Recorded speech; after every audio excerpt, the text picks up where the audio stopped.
The candidate for entered apprentice stands behind the door, waiting to be summoned. He's blindfolded, and there's a noose around his neck with a length of rope trailing behind. His chest is exposed at the left breast, and his left pant leg rolled up.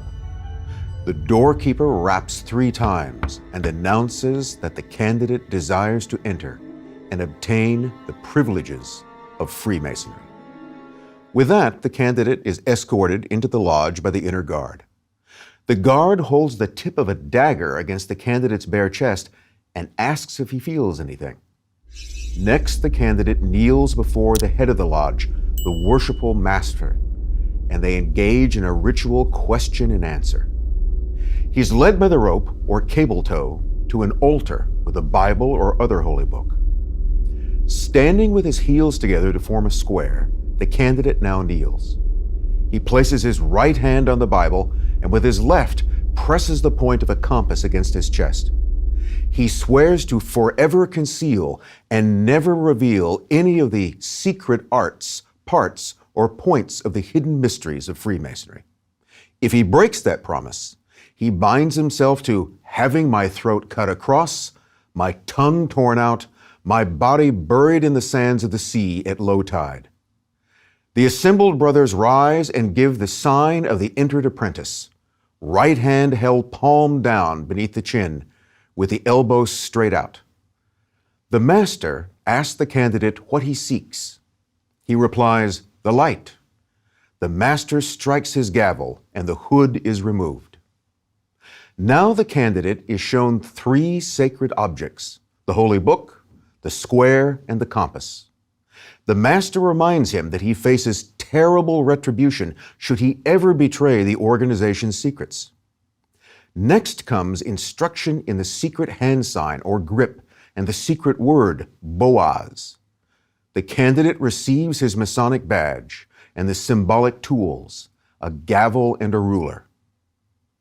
The candidate leaves to change clothes and returns to receive the final charges. He is instructed that he must understand the importance of God, must be law-abiding, must abstain from political or religious discussion in the lodge, and must obey the master and other officers. He's again warned he must never reveal any secrets of the Brotherhood. Secrecy, if you haven't noticed, is a big deal. The new brother has entered the first grade of Freemasonry. Above it are 2 more, Fellow Craft and Master Mason. Each has its ritual, oath of secrecy, and prescribed horrible punishments. In regular or Blue Lodge Masonry, that's all there is to it.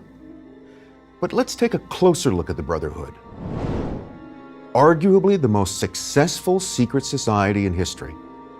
We'll examine how it grew into a worldwide presence and how Freemasonry inspired and influenced many other societies. Many Freemasons object to their order being called a secret society. After all, they don't hide their existence. They openly advertise, as evident from the signs outside almost every American town. Instead, Masons prefer to be called a society with secrets. But our definition of secret societies, selective recruitment, promise of special knowledge or status, and oaths of loyalty and secrecy, fits Freemasonry perfectly. Remember, it's what goes on inside the organization that's secret. The initiation's repeated demands of secrecy make that abundantly clear, and that raises the question of how I, a non-Mason, obtained those details. Very simple. I just looked. They've long been accessible to anybody who bothered. The illusion of secrecy is more important than the reality. It's a common enough phenomenon that Freemasonry even has a name for nosy outsiders, Cowans. Cowan once met a man who practiced the trade without proper accreditation, but it came to signify someone who sought to learn the secrets of Freemasonry without being admitted to the fraternity. You might have gone through the initiation described or one similar. There are many variations. That's because there's never been just one Freemasonry. No one owns the rights to the name. There are many variations, and they don't play by the same rules. Most Masonic lodges don't admit women, but some do. The usual age for admission is 21, but it can be 25 or 18. Here's another example. American Masonic lodges are mostly split between two grand lodges or jurisdictions, the Ancient Free and Accepted Masons, AF and AM, and the Free and Accepted Masons, F and AM. One controls the Grand Lodges in 24 states, the latter in 25 states. There are two exceptions, South Carolina, which is under its own Ancient Freemasons, AFM, and the District of Columbia, which has the Free and Accepted Masons, FAAM. They mutually recognize each other as regular, but differ in details. Yet all trace their origin to the Grand Lodge of England. So how do you get 4 jurisdictions out of one Grand Lodge? Hang on, we'll come back to that. But you can see why I call Freemasonry a house of many rooms. Another important point is that the origins of Freemasonry are lost in time. That gives free rein to speculation. While a lodge may consider itself regular and another irregular, that's just a matter of opinion. Ask the average Mason what the lodge is about, and the common answer will be fellowship. Formally, Freemasonry is a system of morality veiled in allegory and illustrated by symbols. Consider again the initiation I described a few moments ago. The candidate entered the lodge through the western door and proceeded towards the worshipful master at the eastern end. That represents the Masonic myth that wisdom, the light, comes from the east, and those in search of it symbolically travel from west to east. The candidate was blindfolded to symbolize his ignorance before the light was received. His breast was exposed to prove he wasn't a woman. His left pant leg was rolled up as evidence that he was able-bodied. Of course, a single exposed limb proves little. It's the symbolism that counts. Similarly, the gavel, square, and apron the new Mason receives are based on actual stonemason gear. But none of them will be used to do real work. With rare exception, no one in the lodge is actually a Mason. They're all just pretending to be. Why? Then there are those terms free and accepted. Free originally meant a man who wasn't a slave or a bondservant, and so who was able to travel from one place to another. Later, it acquired the additional meaning of someone unencumbered by any obligations that might conflict with Masonic ones. An operative Mason is someone who actually knows and works in the trade, a real Mason. Accepted, also called speculative Masons, are men admitted to lodges without any intention of actually laying bricks or stones. They're symbolic Masons. The widely accepted belief is that for some inexplicable reason, stonemason guilds began accepting non-working members. Over time, the accepted brethren, mostly wealthy aristocrats or tradesmen, became dominant and the real Masons dropped out. The problem with this scenario is that no one can really say how, when, or why it happened. Why would rich guys want to pretend to be common workmen? And why would guilds admit a bunch of dilettantes? Freemasonry also has been called a course of moral instruction aimed at building character and making better men out of good men, i.e., a course in self-improvement. This sounds similar to the late 18th century Bavarian Illuminati's objective to make men free and happy by making them good. It's even reminiscent of the mystical notion that man is God in the making. According to the American esoteric scholar and 33rd degree Mason, Manly P. Hall, Freemasonry is a fraternity within a fraternity, an outer organization concealing an inner brotherhood of the elect. That certainly sounds a little Illuminati-ish. Hall adds that the visible society is a splendid camaraderie of free and accepted men, enjoined to devote themselves to ethical, educational, fraternal, patriotic, and humanitarian concerns. The invisible society is a secret and most august fraternity whose members are dedicated to the service of a mysterious Arcanum Arcanorum, the secret of secrets. Was that the same secret of secrets that alchemists sought? Yet another Masonic scholar, the 19th century American Albert Pike, pronounced Masonry a search for the light that led back to the occult mysteries of the ancient Jewish tradition of Kabbalah. In turn, the Kabbalah connected Freemasonry to Hermeticism, alchemy, and the anti-papal thinkers of the Middle Ages. Did he include among those anti-papal thinkers the notorious Knights Templar and the heretical Cathars?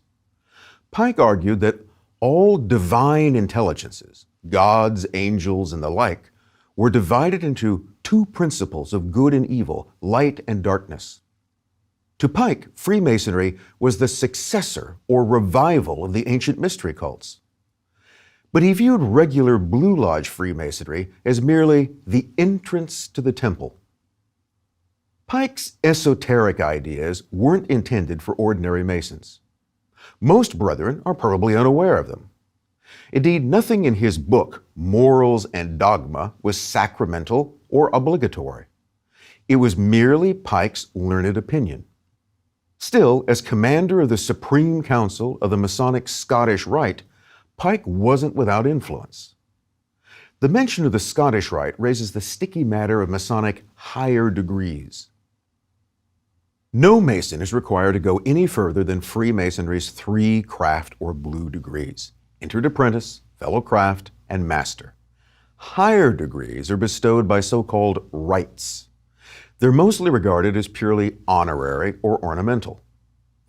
If you imagine the craft degrees as Cub Scout, Boy Scout, and Eagle Scout, then the higher degrees are like merit badges an Eagle Scout earns to distinguish himself. Other terms for the rites and their higher degrees are speculative or esoteric Masonry. This is where the mystical and occult doctrines Pike mentions really come into play. Over time, there have been about 20 Masonic rites.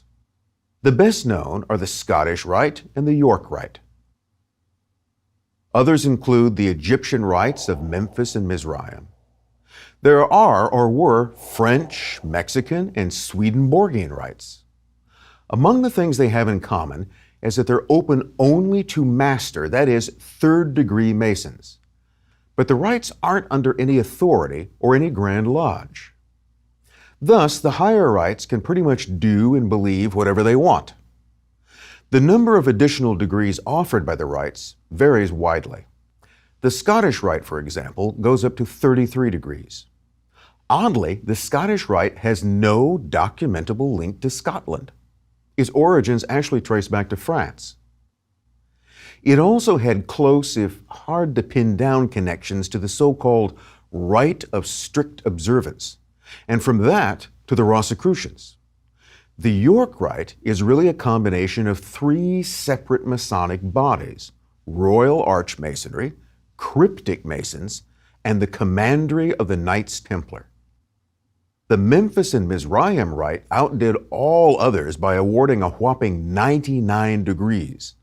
These included intriguing names such as Knight of the Rose Cross, Knight Hermetic Philosopher, Patriarch of Isis, and Pontiff of the Mystic City. The question, of course, is, was this mumbo-jumbo taken seriously, or was it just for show? The answer, certainly, is that it all depended on the initiate. The history of modern Freemasonry begins in 1717 in London. It started with the creation of the Grand Lodge of England. This grew out of 4 existing lodges and steadily expanded in England and abroad. By 1800, more than 300 affiliated lodges existed in England alone. Separate Grand Lodges appeared in Ireland and Scotland. A franchise was born. But in the 1730s, the Grand Lodge was hit with schism. A dispute broke out between factions dubbed the Ancients and the Moderns. At issue was the importance of rituals and associated mystical traditions. The Moderns, influenced by the rationalism of the Enlightenment, wanted to chuck ritualism. The ancient purists were determined to preserve it. The underlying question was whether Freemasonry was to be a social, i.e., political and philosophical order, or a mystical religious one. The same schism hit American colonial lodges. That explains their division into free and accepted, i.e., modern, and ancient free and accepted, or ancient camps. The ancient and modern rift finally healed in 1813. The moderns yielded on the rituals, and the ancients became more tolerant of politics. Even earlier, in 1799, they were forced to work together to avoid being banned under the British Parliament's new Unlawful Societies Act. Fearing that secret societies were being used to spread French revolutionary ideas and shelter spies, the British government proposed to quash all societies requiring a secret oath. Groups like the pro-revolutionary London Corresponding Society and the United Irishmen were banned. But the Freemasons received an exemption so long as they maintained records of their members. That says a lot about the prestige and influence they'd attained, though it isn't surprising considering that members of the royal family were initiates. Indeed, Freemasonry had become the secret society of choice for the aristocracy and rising middle class. The costs of lodge membership, including the elaborate regalia, kept out the riffraff. If Freemasonry went public in 1717, it certainly didn't start then. Speculative Freemasonry had been slowly evolving for at least 300 years. The 18th century Grand Lodges grew out of older ones, supposedly meeting from time immemorial. For instance, in Scotland, there was the Kilwinning Mother Lodge. It claimed to have been around since the 12th century. In York, the independent Grand Lodge of All England traced its origins to 926 and a legendary convention of stonemasons summoned by Anglo-Saxon King Athelstan. The 18th century lodges based their rituals and rules on a collection of documents called the Old Charges, most of which dated to the 15th century. The oldest, the so-called Regius or Hallowell manuscript, may go back to 1390. It mentions the Athelstan legend, but also invokes the Greco-Egyptian mathematician Euclid, who lived around 300 BC. Euclid, the story goes, counterfeited geometry and thereby invented Freemasonry.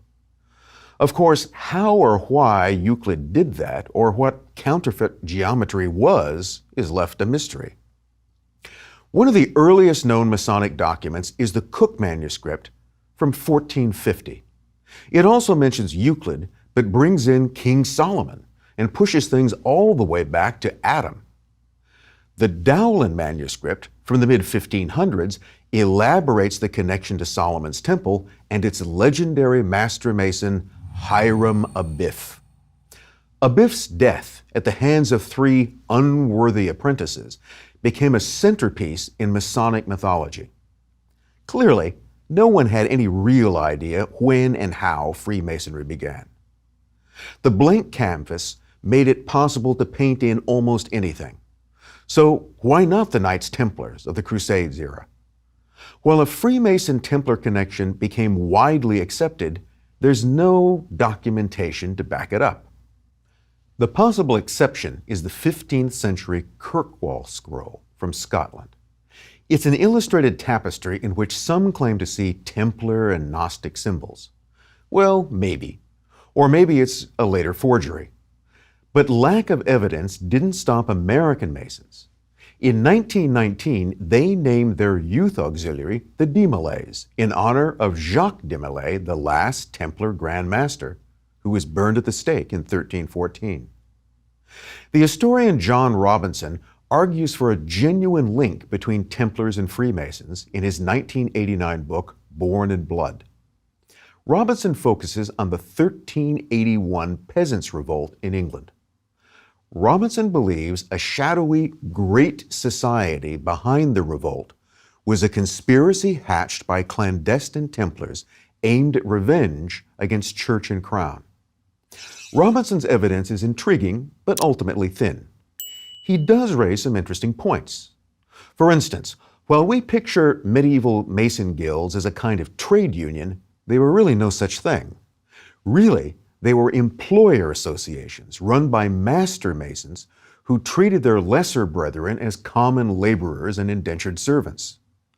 Thus, Robinson speculates the Crypto-Templars didn't take over genuine guilds, but formed their own pseudo-Masonic guilds as a cover. That, he argues, explains their obsession with secrecy, something not typical among ordinary Masons.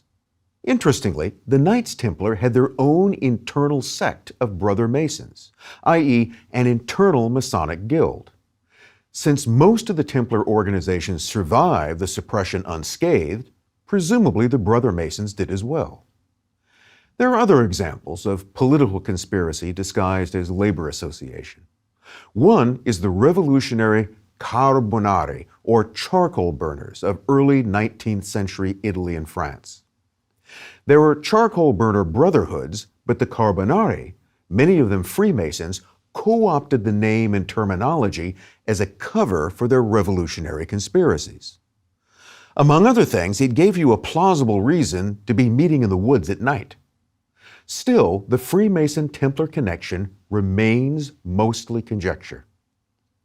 British Freemasonry would go on to become the secret society of the establishment. In England, 300 lodges grew to 1,000 by the 1860s, 2,000 by the 1880s, and 3,000 by the start of the 20th century. Hundreds more sprouted throughout the empire. The poet laureate of British imperialism, Rudyard Kipling, a Mason, popularized the brotherhood in his writing. Look at his The Man Who Would Be King. Yet the estimated 250,000 British Freemasons in 1900 were a small fraction of a population of almost 40 million and downright insignificant in a larger imperial population of 400 million. Of course, membership was heavily concentrated at the upper end of society, men who already enjoyed some wealth and power. For some, however, Freemasonry wasn't exclusive or serious enough. One such man was arch-imperialist Cecil Rhodes, the guiding hand behind the creation of British South Africa, the De Beers Diamond Cartel, and the Boer War. Rhodes joined a Masonic lodge in the 1870s because, he said, he saw the wealth and power they possess and the influence they hold. But Rhodes became disillusioned with what he referred to as the lodge's most ridiculous and absurd rites, and thought the order was without an object and without an end. Rhodes' grand idea was to bring the whole uncivilized world under British rule, recover the United States, and make the Anglo-Saxon race one empire. So, along with plotting the British conquest of South Africa's gold and diamonds, Rhodes formed his own secret organization, dubbed the Society of the Elect. Into it, he selectively recruited statesmen, financiers, and industrialists. Part of his scheme, not incidentally, was the Rhodes Scholarship, designed to turn worthy Americans into right-thinking Englishmen. Freemasonry gave Rhodes his starting point, model, and inspiration. Yet while Kipling and Rhodes epitomized Masonic loyalty to the British Empire, not all British Freemasons were so inclined. Remember that house of many rooms. The Grand Lodge of England was always picky about who and what it regarded as legitimate. Masonic bodies like the Scottish Rite were branded irregular or clandestine. Irregular Freemasonry tended to attract dissidents, both moral and political. There's no finer example than the occultist Aleister Crowley, who was once branded the wickedest man in the world. The Grand Lodge denied any association with Crowley, even that he was a Freemason at all. But Crowley boasted a bevy of Masonic degrees from French, Mexican, and other lodges. The esoteric organizations Crowley was associated with, like the Hermetic Order of the Golden Dawn and the Ordo Templi Orientis, or OTO, all had Masonic roots. The OTO, for instance, was initially envisioned as a Masonic academy that would unify Masonic rites with mystical orders to create a unified occult Freemasonry. Another clandestine branch was co-Masonry. It initiated men and women alike. The practice originally started in some 18th century French lodges. It resurfaced in 1893 with the founding of the Parisian lodge Le Droit Humain, or Human Right. Co-Masonry was later hijacked by English occultists connected to the mystical Theosophical Society. Theosophy sought to combine Western and Eastern mysticism into a universal occult doctrine. It would inspire much of what we now call the New Age movement. Along with a thirst for spiritual enlightenment, some Theosophists nurtured political ambitions.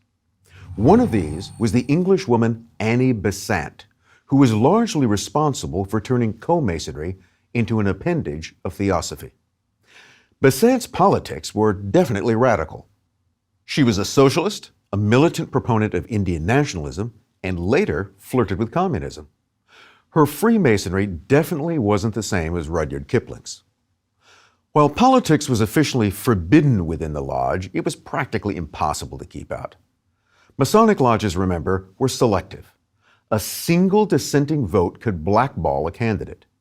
The frequent result was a lodge full of men sharing more or less common views, and all sworn to secrecy. Connections formed inside the lodge could take on a different dimension outside of it. Simply put, Masonic lodges were like petri dishes for political conspiracy. This was most obvious in French Freemasonry and the continental lodges it spawned and influenced. Interestingly, even French Freemasonry was of English origin. The first lodges were set up by British merchants in Dunkirk in 1721. In 1733, a Grande Loge de France was formed. It too was mostly English-speaking, and an extension of the London Grand Lodge. 40 years later, however, the French Masons formed a new Grand Lodge, the Grand Orient de France. It was strongly influenced by the radical ideas of the Enlightenment. While English Freemasonry became the mainstay of the social order, the Grand Orient became an incubator of revolutionary sentiments. It passed this radical flavor on to lodges in Italy, Germany, Turkey, and Russia. It's no coincidence that the motto of the Grand Orient, liberty, equality, and fraternity, became one of the mottos of the French Revolution. Nowhere was this radical streak stronger than in the Parisian Nine Sisters Lodge, formed in 1776, the same year as the Bavarian Illuminati and the beginning of the American Revolution. American revolutionary Benjamin Franklin was an initiate of the Nine Sisters. So too was his friend and anti-religious French philosopher Voltaire, and many other men destined to play a part in France's coming upheaval. Fears that Freemasonry nurtured and encouraged dangerous ideas, while exaggerated, weren't baseless. And no one looked on the Freemasons with greater displeasure than the papacy. In 1738, Pope Clement XII issued the first edict against Freemasonry. He said that it had caused the greatest suspicion in the mind of the faithful, and that all prudent and upright men had judged them depraved and perverted. He condemned and prohibited Freemasonry now and forever. As Clement saw it, the Freemasons' obsession with secrecy condemned them. For if they were not doing evil, he reasoned, they would not have so great a hatred of the light. The Catholic Church also figured in an anti-Masonic brouhaha that infected France in the 1890s.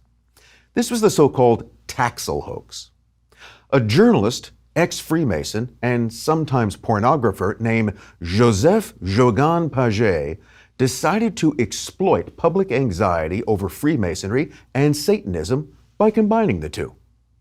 Writing under the names Leo Taxil and Dr. Bataille, he churned out sensational books such as The Mysteries of Freemasonry and The Devil in the 19th Century. His potboiler story was that Freemasonry was run by a satanic cult, the Palladians, based in, who'd have guessed it, Charleston, South Carolina, And the head devil worshiper was no less than American Freemason Albert Pike. Jogann Paget even conjured a Masonic high priestess, Diana Vaughan, who spun lurid tales of black masses and child sacrifice. For good measure, she was supposed to be the descendant of the 17th century British alchemist and Rosicrucian Thomas Vaughan. In 1897, Jogann Paget further shocked everyone, especially the Vatican, when he revealed that the whole thing was a hoax and Diana Vaughan a figment of his imagination. Nevertheless, that didn't and hasn't stopped some from insisting the story was true. The most important thing to take away is that Freemasonry isn't one thing, but many, and it always has been. What was true in your granddad's lodge isn't necessarily true for others. Much of this vagueness and variety stems from the fact that Freemasons' origins are lost in time. So what wasn't known was invented. As ever, people see what they want to see and believe what they want to believe.